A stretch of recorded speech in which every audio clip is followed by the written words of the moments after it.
Another day, another beating the boredom video.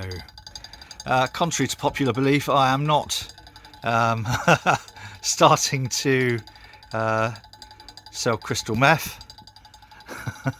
These flasks are glowing yeast, and that there is where the last yeast exploded in a volcano of effervescent trouble.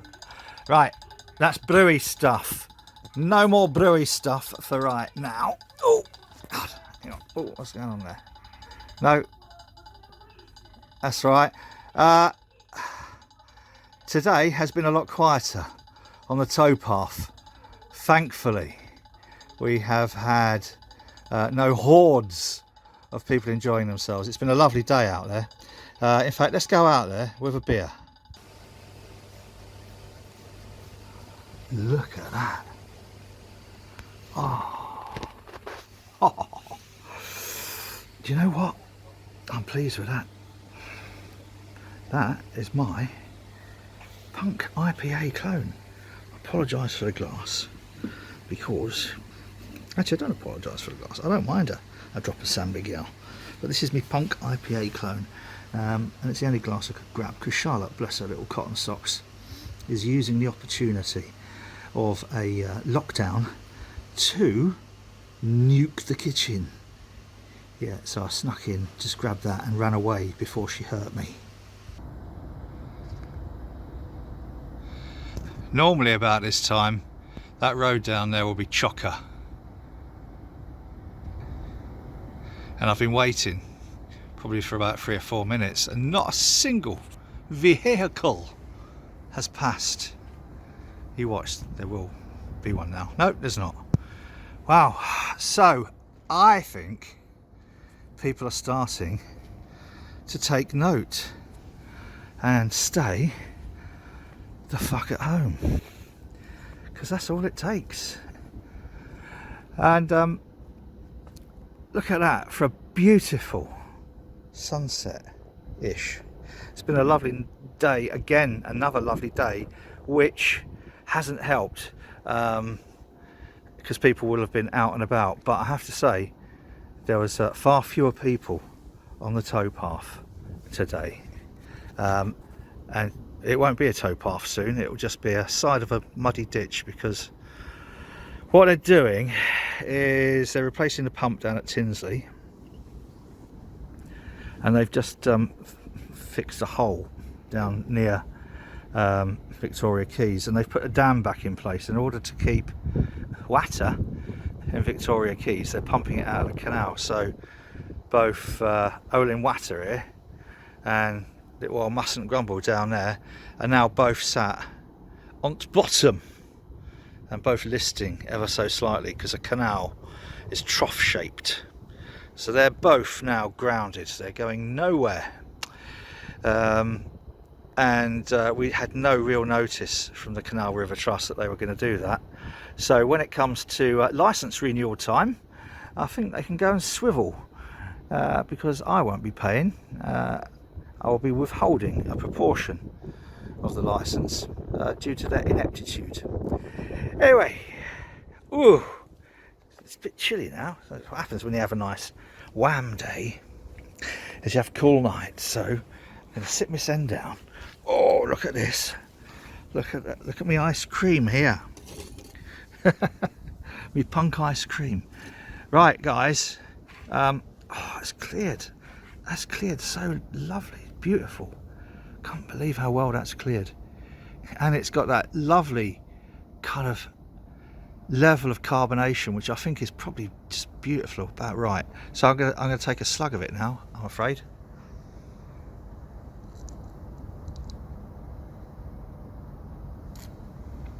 Oh my God.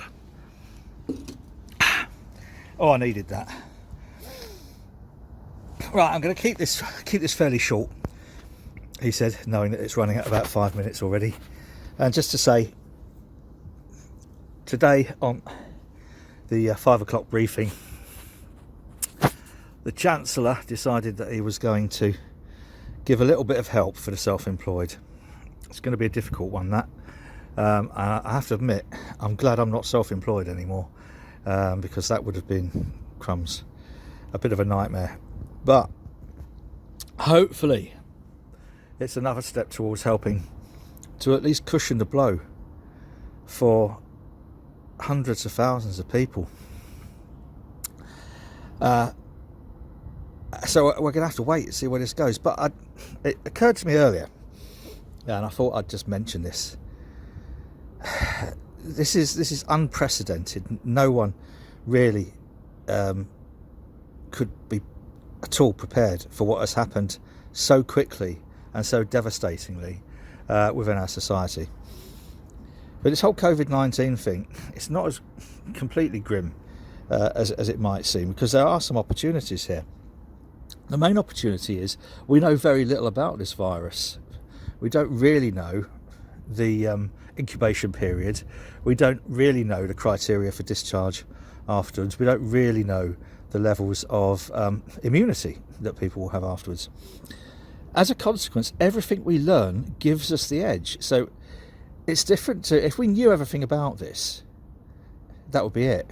If we knew everything about it in our current situation, we would be completely screwed. But because we are learning every single day, the opportunities are there to provide A, treatments for people who've caught it, B, a vaccination, and C, actually look at long-term strategies for coping, because this won't be the last. This won't be the last sort of mega virus, if you like. It's fairly inevitable, I think, that there will be others. We had SARS, we've had MERS, now we've got COVID-19. There will be more. And there's an awful lot of spurious speculation about this. And racists like Donald Trump, and I use that term literally, he is a racist. He's a bigoted, racist bully who's only really interested in his wallet. And he's a multiple bankrupt. God knows how the Americans elected him. But regardless of that, he's a racist who has used this thing about the virus being discovered in China. It's a little bit like if I first saw a Ferrari in Doncaster, me saying, oh yeah, Ferrari, it's a Doncaster car. Where you first discover something does not mean that's where it originated. It just means it's where you identified it. And there's a whole load of complete bollocks about, oh, it was someone eating bat soup, or someone else who was, I don't know, fucking a gerbil. All of that is complete bollocks. We don't know. And because we don't know, we have an opportunity. And that's good. That is a good thing, trademark. So, realistically, every single day we're making great advances. There's a whole load of epidemiological that's working evidence that there was a very similar contagious outbreak just before and around Christmas, with very, very similar symptoms. The only difference really is the mortality associated with that. But so it's possible that this originated in, I don't know, Italy, could be Italy, and then mutated in China or somewhere else, South Korea. Nobody knows, and that's the beauty of this, that we don't know, and we're discovering more every day, and we will nail it eventually if people aren't complete fuckwits and just stay the fuck at home. And yeah, okay, it's going to be a little bit painful for a while, but it's manageable, it's doable. We can sort it, we can knock it on the head eventually, but we need to learn more about it first. And I can't overemphasize the damage that clueless fuckwitted cunts like Trump do with their misinformation, their lies, and their racism. It is racism. It's exactly the same as, and even now, if we have a Chinese takeaway, and I say, so we had a Chinese takeaway, and I go, oh, didn't have loads of that monosodium glutamate in there, did it? It was really bad for you. No, it's not. MSG is just a food flavouring. It's no more bad for you than salt. Well, salt is bad for you, obviously, but the worst thing about MSG is that it makes you want to eat more of it, which I don't think is necessarily a bad thing. So, you know, we have these things that we don't challenge. We have these things that we don't realise, and we treat them as facts, and they're not facts. You know, COVID-19, the coronavirus, is not as a result of someone eating fucking bat soup. Get a grip. We don't know. And for anyone who's a scientist and anyone with a scientific background, that's where the excitement comes, because the more we learn about this, the more prepared we will be for the next one when it comes. The important thing at the moment is that you don't need to panic. Stay at home. Reduce the risk. You know, all my life, right since getting my first job actually researching HIV risk behaviour, my whole life has been around risk reduction, harm reduction in the drug field, harm reduction in the sex, in terms, well, both the sex industry and also interpersonal relationships. You know, all of those things we thought we knew about HIV turned out not necessarily to be so. It's exactly the same with COVID-19. So the simple thing is, you don't need to panic. And yes, it's all right to be worried. Of course, we're all fucking worried. That's because we're human. That's all right. That's okay. Talk to people about it. Don't bottle it up. Don't hide the fact that you're anxious about it. We all are. And that's because we're human and we care. But you can reduce your risk significantly by staying the fuck at home. Don't do unnecessary shopping trips. Right, that's my lecture almost over now.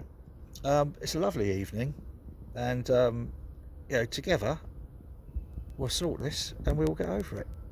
Cheers, boys and girls. If you want to listen to more of my whittling on and sort of like spurious bollocks, then please feel free to subscribe to this little channel. Until next time, take care and be safe. And have another drink. Cheers, boys and girls.